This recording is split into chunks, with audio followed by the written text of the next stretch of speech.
I'm in the game still rapping at a high capacity. If Nas wants to smoke, come in the booth. I will rap He don't want circles no around. smoke. He enjoying that 150 million, 200 million he done Okay made. then, so then leave me alone while I'm on the field. You was effing with him. He wasn't bothering you.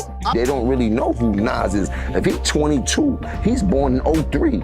Not all of them, some of them though. Jim Jones was never better than Nas. Jim Jones will never be better than Nas. And this is coming from somebody that's not a Nas fan. I love Dipset. I love the Diplomats. I love Bird Gang. But we not about to start rewriting history because Jim Jones got confidence. Jim Jones thought he lit a spark by claiming he's better than Nas, not realizing that he just kicked open a door for 50 Cent to roll in the dynamite. Jones thought he was having a routine podcast moment when he smiled into Fat Joe and Jadakiss microphones and claimed today's kids barely know Nas. But remember, Nas' first record, The Barbecue, came out when I was in 11th grade. So Nas was my idol when I was young. Like you did, came to dressing, the wordplay, the music, everything. I was a superior Nas fan.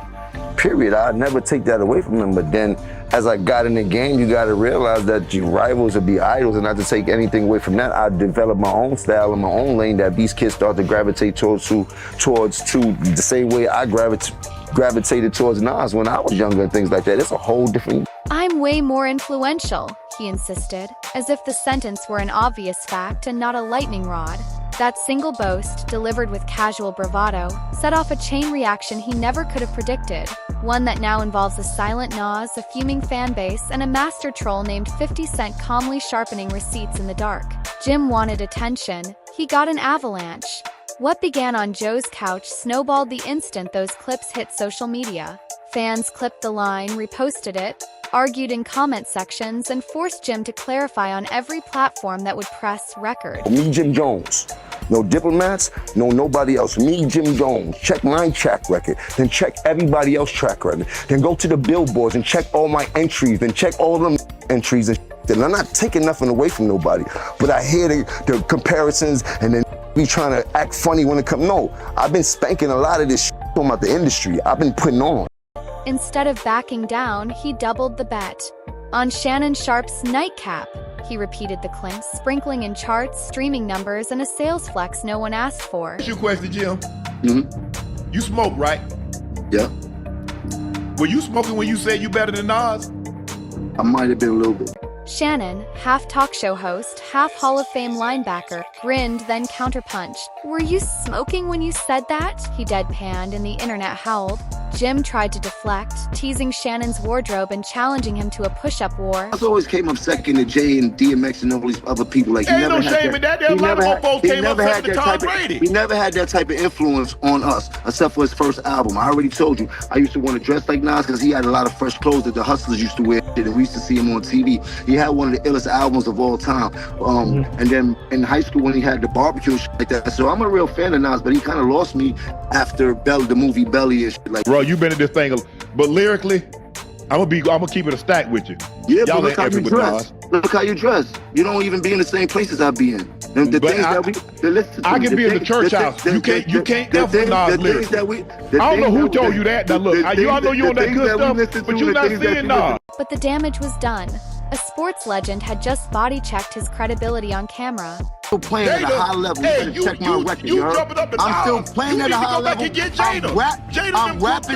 I'm rapping at a high level. You better check my stats, bro. I will run circles around Nas rapping right. I will run circles around Nas rapping right now. Right now, I will run Saturn around Nas right now rapping. While Twitter dissected every syllable, Nas said nothing. The Queensbridge icon didn't tweet, didn't post an emoji, didn't so much as breathe on the subject. That silence only made the discourse louder. Hashtags like Nas Still King trended. Memes featuring Jim rapping to an empty arena flooded Instagram reels. Even Ebro and Peter Rosenberg reopened old mixtape wounds, reminding listeners that Jim once threatened to slap the kufi off Nas back in the Dipset era. The timeline felt like 2002 with a 2025 refresh button. Then, out of nowhere, 50 Cent slid a single image onto his Instagram, a screenshot of a federal wiretap transcript from Tekashi 6ix9ine's 2019 trial. The name Individual 1 sat in bold type, and 50's caption dripped with sarcasm. LOL Individual 1 calling shots again. No names, no cursing, just a quiet reminder that the streets and apparently the feds keep receipts forever. Fans instantly connected the dots. Prosecutors had once suggested individual one was Jim Jones, allegedly heard on tape ordering members of 9 Tray to violate Tekashi for turning informant. Right now in Texas, please, whatever you do, don't tell them I'm in San Antonio. Don't tell them I'm staying at the Four Seasons. Don't tell them, please, don't tell them, man, because there's just so much pressure on me right now. I don't know what to do.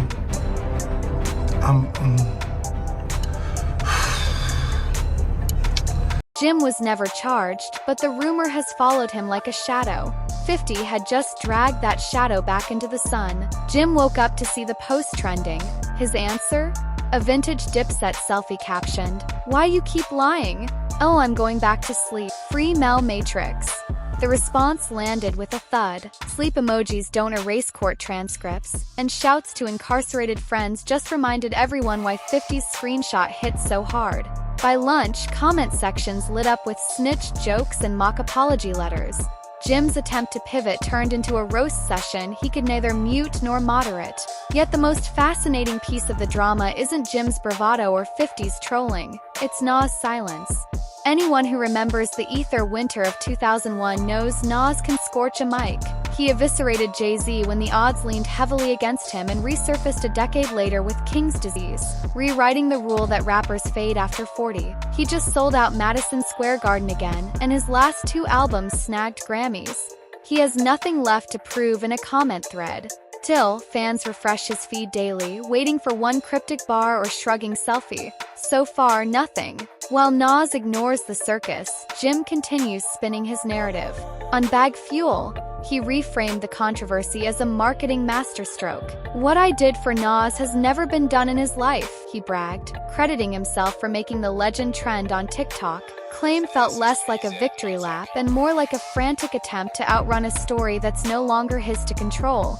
Even Hot 97 social pages, usually quick to promote Dipset nostalgia, have begun posting polls asking listeners which album has aged better, Illmatic or On My Way to Church. The results are as lopsided as you'd expect. The irony? Jim once worshipped Nas. In early interviews, he called Illmatic the holy blueprint of street poetry. I never got to, did I ever got to see Nas? I never got to sit down and have a conversation with Nas and things like that. I had called you about it and things like that. That was like still one of the people that I never got to have a conversation throughout my history of rap and things like that. I think I would love to have a conversation with Nas.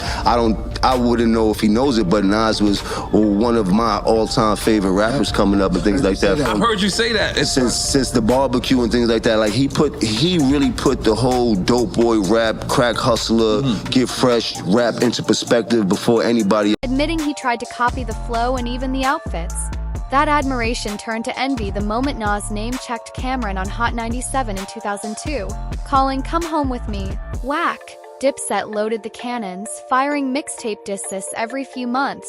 Jim in particular latched onto the rivalry, threatening violence in one breath and quoting Nas bars in the next. 2 decades later, the idol-turned-rival storyline remains his favorite anecdote. Proof, he insists, that hip-hop is a relay race and he's now holding the baton. Except the scoreboard doesn't agree. Nas has 25 Billboard hits, 6 platinum plaques, and a cultural footprint that stretches from Belly to Hip-Hop Is Dead. Yeah, Jimmy boy, you should have never brought this up. Y'all are only 3 years apart, and Nas is just like murdering you. You asked us to look up the stats, and here they are. Like Jim Jones, like you got a couple songs. I mean, like literally, it's a couple. But we're talking about Nas. Let me show y'all Nas's last projects. Nas been getting it in since 2018. Jimmy, when the last time you put out an album? Oh, would you look at that? You have been dropping music. You've really been dropping music. But nobody's heard it.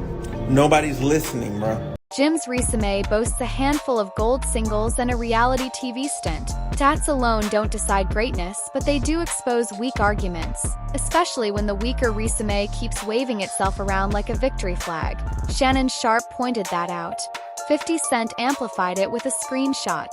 And the fans, armed with YouTube receipts and streaming data, are doing the rest. Behind the memes, another question lurks. Why is 50 really pressing this button now? He and Jim have sparred before. Over Cameron, over G-Unit stage cameos, over random street politics, but this feels different.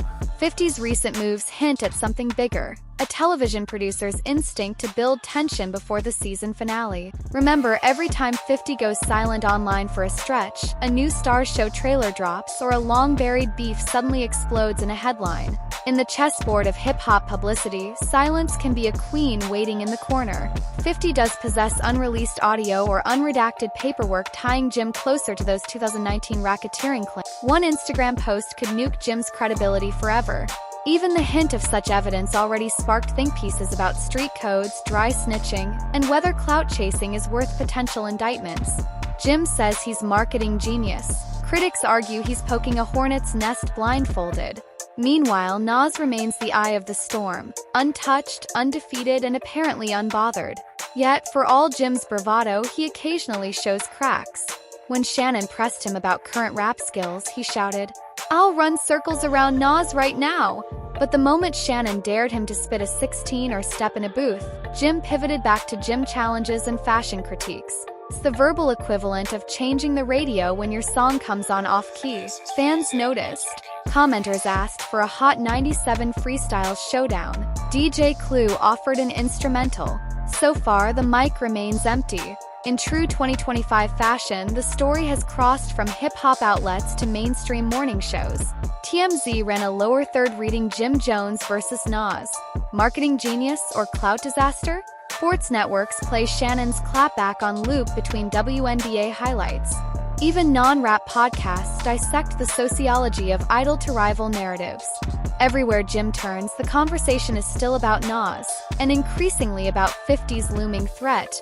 The spotlight he craved now feels like an interrogation lamp. And that leaves us here, watching three men do very different kinds of talking. Jim shouting from every rooftop, 50 speaking in cryptic screenshots, and Nas refusing to speak at all.